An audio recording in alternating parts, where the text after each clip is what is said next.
বাংলাদেশে এটা কিন্তু যখন আন্দোলন শুরু হয় তখন কিন্তু কেউ এই কথা বলে নাই যে আমরা রাজনৈতিক আন্দোলন শুরু করেছি, সবাই কোঠার আন্দোলন করেছিল।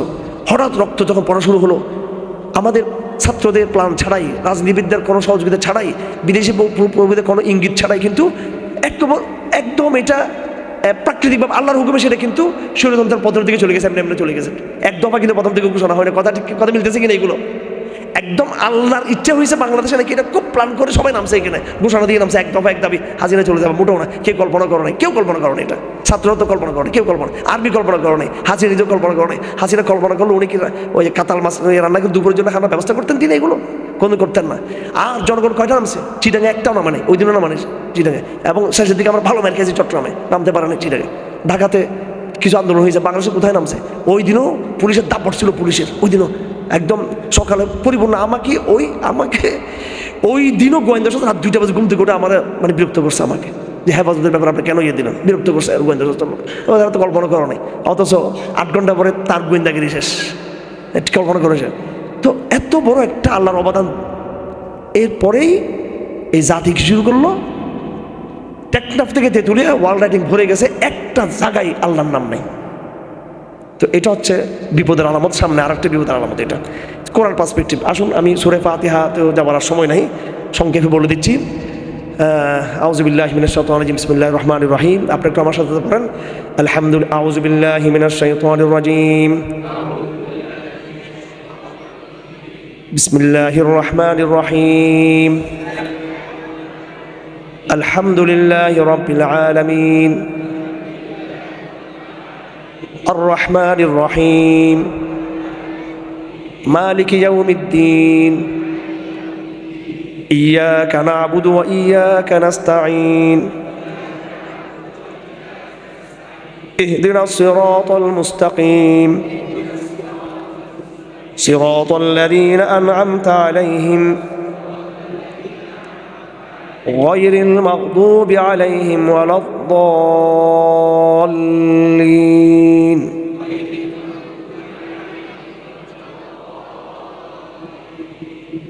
আল্লাহ রসুল সাল্লাল্লাহু আলাইহি ওয়াসাল্লাম আবু সাঈদ আল মুআল্লা, একজন বড় সাহাবী, তাকে বলেন, আসো, লা উআল্লিমান্নাকা আ'যামু সূরাতিন ফিল কুরআন, আমি তোমাকে আজকে কোরআনের সবচেয়ে বড় সূরা তোমাকে শিক্ষা দিব, সবচেয়ে গুরুত্বপূর্ণ সূরা। ওয়া হুয়া আস-সাবউল মাসানি, আল্লাহ রাসূল এটা আস-সাবউল মাসানি, সেটা হলো সূরা ফাতিহা। অনেক ফজিলত, অনেক কথা, এবং যাদের বিভিন্ন রোগ আছে আপনারা সবাই সূরা ফাতিহা পড়ে আপনি চিকিৎসা করবেন, নিজের চিকিৎসা নিজে করবেন। এটা পরে পানি খাবেন, এটার অনেক ফজিলত, অনেক। কোরআনে সূরা ফাতিহার মেসেজটা বোঝার জন্য খুব সংক্ষেপে, সময় যেহেতু কম, এটাকে 3 ভাগে ভাগ করতে হবে। আলহামদুলিল্লাহি রাব্বিল আলামিন, আর রহমানির রহিম, মালিকি ইয়াউমিদ্দিন, এটা 1 ভাগ। ইয়াকা না'বুদু ওয়া ইয়াকা নাস্তাঈন, এটা 2 নম্বর ভাগ।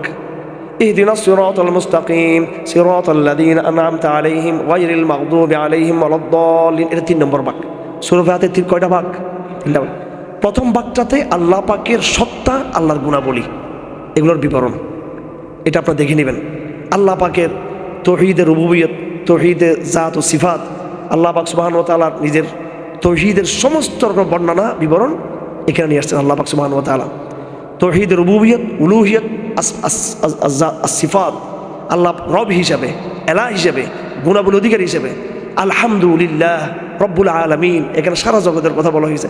আর রহমানুর রহিম, সুন্দর সুন্দর, মানে আল্লাহ নামের পরে সবচেয়ে বড় নাম হচ্ছে আর রহমান, এই নামটা আর রহমান। হ্যাঁ, তো এরপর আর রহিম, মালিক ইয়াউমিদ্দিন। রহমানুর রহিম বললে তো মনে হয় যে আল্লাহ তো গুনাহ করি আল্লাহ কাছে যাওয়া যাবে। আল্লাহ মালিক ইয়াউমিদ্দিন, কিন্তু আমি রহম দয়া, আবার আমি কিন্তু বিচারও করবো তোমাদের, মালিক ইয়াউমিদ্দিন। যাক, এইটার ভিতরে আমরা আল্লাহ সিফাতকে আমরা পাবো। যেই আল্লাহ, যেই রব, তার রুবুবিয়ত, তার উলুহিয়ত, তার সিফাতের জায়গায় এত বড় মহান সত্তা, অদ্বিতীয়, তা আমার করণীয় কি? আল্লাহর সাথে আমার করণীয় কি? আল্লাহর সাথে আমার করণীয় হলো ইয়াকা না'বুদু, তার দাসত্ব করা। ইবাদত মানে কিন্তু ইবাদত মানে আমরা বলি ইবাদত মানে দাসত্ব করা আল্লাহর। কি ইয়াকা না'বুদু, এটা আরো গভীর। ইবাদত আমরা বলি আনুষ্ঠানিকতা না, তার পূর্ণাঙ্গ দাসত্ব করা তার, এবং সাহায্য একমাত্র আল্লাহই করতে পারেন। আমরা, কারণ এই দাসত্ব এবং সাহায্য জায়গাটা আমরা মানুষ থেকে নিই, পরিবেশ থেকে নিই, কিন্তু দাসত্ব এবং সাহায্য জায়গাটা কিন্তু এক। এবার আল্লাহ ভার্সেস ম্যানকাইন্ড, এই সম্পর্কটা খুব জরুরি। আল্লাহর সাথে আমাদের সম্পর্ক, মানুষ দুনিয়াতে এসেছে, মানুষের সাথে মানুষের সম্পর্ক, মানুষের সাথে জগতের সম্পর্ক, মানুষের সাথে আল্লাহর সম্পর্ক। সম্পর্কের তিনটা দিক, মানুষ ভার্সেস মানুষ, মানুষ ভার্সেস জগৎ, মানুষ বনাম আল্লাহ। এখানে সবচেয়ে গুরুত্বপূর্ণ হলো মানুষ বনাম আল্লাহ সম্পর্কটা আগে ঠিক করা। এটা কোরআন আমাদেরকে ঠিক করেছে, ইয়াকা নাবুদু ওয়া ইয়াকা নাস্তাইন। এর পরের মেসেজটা খুব গুরুত্বপূর্ণ মেসেজ, একটু 2-3 মিনিট সময় দিবেন, এটা একটু ভালো করে বুঝে নিতে হবে। এটাই মূল মেসেজ। এবং আজকের তাফসীরের মূল বার্তা হলো ওটা, সেটা ইহদিনাস সিরাতাল মুস্তাকিম। শেষে আল্লাহ পাক একটা দোয়া শিক্ষা দিয়েছেন, এটা হচ্ছে 3 নম্বর পার্ট। এই 3 নম্বর পার্টটা আবার 3 ভাগ। ইহদিনাস সিরাতাল মুস্তাকিম দোয়া, রব আমাদেরকে সিরাতাল মুস্তাকিমের পথ দেখান, 1 নম্বর। 2 নম্বরে সিরাতাল্লাযীনা আনআমতা আলাইহিম। আমাদের আগে 2টা জেনারেশন গিয়েছে, একটা জেনারেশন মুসলমানদের, আরেকটা জেনারেশন পথভ্রষ্ট মুসলমানদের। ঠিক আছে, একটা জেনারেশন কাদের? মুসলমানদের। তারা কারা? সূরা মারইয়াম আছে, আর বিভিন্ন সূরা আছে, মিনান নাবিয়্যিন ওয়াস সিদ্দীকিন ওয়াস শুহাদা ওয়াস সালিহিন, এবং আছে মিন যুরিয়াতি আদম ওয়া মিন যুরিয়াতি নূহ ওয়া মিন যুরিয়াতি ইব্রাহিম ওয়া আলি ইমরান। যারা আদমের বংশধরদের মধ্যে যারা ঈমানদার, নূহের বংশধরের মধ্যে যারা ঈমানদার, ইব্রাহিমের বংশধর যারা ঈমানদার, আলে ইমরানের বংশধর যারা ঈমানদার, ওই ঈমানদারদের পথে আমাদেরকে চালা। অর্থাৎ অতীত জেনারেশনে যারা মুসলমান ছিল তাদের পথে আমাদেরকে রাখবেন, এটা সিরাতুল মুস্তাকিম। গায়রিল মাগদুবি আলাইহিম ওয়ালাদ-দাল্লিন। এই মুসলমানদের মধ্যেই কিন্তু একটা দল পরবর্তী ইসলাম ধর্ম ত্যাগ করেছে, এরা হচ্ছে বনী ইসরাইল। 2 নম্বর হল ঈসা ইসলামের উম্মতরা। বনী ইসরাইল হলো মাগদুব আলাইহিম, আর ঈসা ইসলামের উম্মত হল আদ-দাল্লিন, ইহুদি এবং খ্রিস্টান। আল্লাহ এদের 2টা সম্পর্কে সতর্ক করেছেন, যেন মুসলমানও যেন আগেকার পথভ্রষ্ট মুসলমানদের মতো এরাও যেন কোরআনকে বাদ দিয়ে পথভ্রষ্ট না হয়। এটা হচ্ছে মূল মেসেজ। এই কোরআন কারীমের সূরা ফাতিহার দোয়ার উসিলে এখনো পর্যন্ত মুসলমান তার নামাজ 1500 বছর আগের নামাজ, তার যাকাত 1500 বছর আগের যাকাত, তার ইসলামের যে মূল যে কোরআন শরীফ 1500 বছর আগের কোরআন শরীফ, ইসলাম কিন্তু ওই অবস্থায় আছে। যদি মুসলমানদের মধ্যে একটু বিচ্যুতি আসছে, কিন্তু ইসলামের মূল কাঠামোকে কিন্তু কেউ পরিবর্তন করতে পারে নাই এই দোয়ার কারণে। এবং আমরা যে মাইটটা খাচ্ছি, ইতিহাসের যে মাইটটা আমরা খাচ্ছি, ডক্টর আসিফ আহমদ বলেছেন আল্লাহ কি করছেন, আগে 2টা ঘটনা করতো। যদি ইসলামের কথা না শুনলে আল্লাহ ওই জাতিকে ধ্বংস করে একবারে মাটির সাথে মিশিয়ে ফেলতেন। এক, পরবর্তীতে আল্লাহ পাক আরেকটা কাজ করলেন, সেটা কি, ইহুদি খ্রিস্টানরা যখন পথভ্রষ্ট হলো, এদেরকে আল্লাহ পাক ধ্বংস করে, এদেরকে আল্লাহ পাক পথভ্রষ্ট করে মুসলমানদেরকে পাঠালেন। আচ্ছা, এখন আমরা তো পথভ্রষ্ট হচ্ছি কিছু কিছু, এখন আমাদের ব্যাপারে শাস্তি কি? আল্লাহ কি আমাদেরকে এখন ইসলাম থেকে বিচ্যুত হওয়ার কারণে আমাদেরকে ধ্বংস করে কওমে নূহের মতো, কওমে আদ সমুদের মতো আমাদেরকে মাটির সাথে মিশিয়ে দিবেন? কিংবা ইহুদি খ্রিস্টানদের মতো আমাদেরকে অ্যাবসলিউটলি নিরঙ্কুশভাবে, স্থায়ীভাবে আমাদেরকে পথভ্রষ্ট করে দিবেন? না, না আমাদেরকে প্রাকৃতিক আযাব দিয়ে একবারে চিরতরে ধ্বংস করবেন, না ইহুদি খ্রিস্টানদের মতো একবারে স্থায়ী আমাদেরকে পথভ্রষ্ট এবং অভিশপ্ত করবেন। তো কি করবেন? সাময়িক আমাদেরকে কিছু সাইজ করবে আমাদেরকে। তার মানে কি? তার মানে আমরা আবার কি হব? বিশুদ্ধ হয়ে আবার উঠবো আমরা। এটা হচ্ছে কোরআনের বার্তা। আগামী দিনের সমাজ কোরআনের সমাজ, আগামী দিনের বাংলাদেশ কোরআনের, আগামী দিনের হিন্দুস্তান কোরআনের, আগামী দিনের দুনিয়া কোরআনের। এ কথা যে বিশ্বাস করবে সে ঈমানদার, এ কথা যে মানবে না সে হয়তো পাগল অথবা সে মুনাফিক।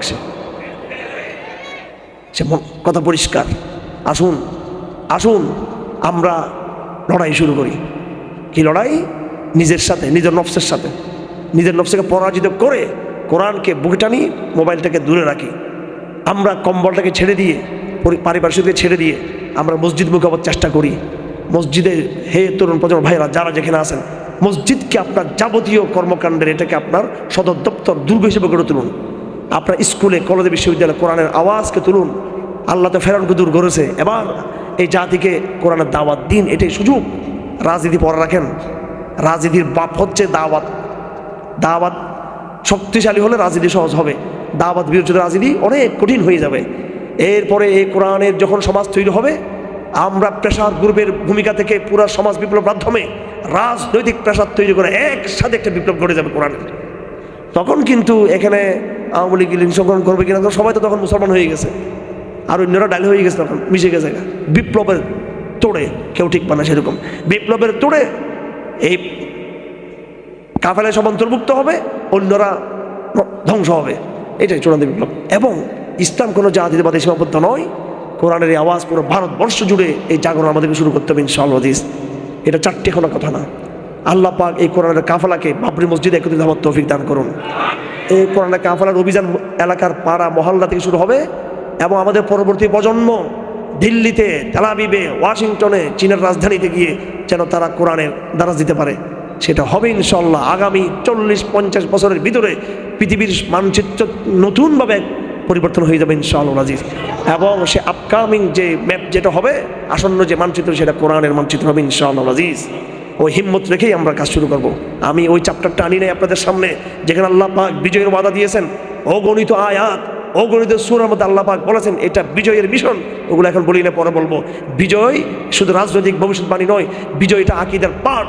আপনাকে বিশ্বাস রাখতে হবে আপনি বিজয় হবেন।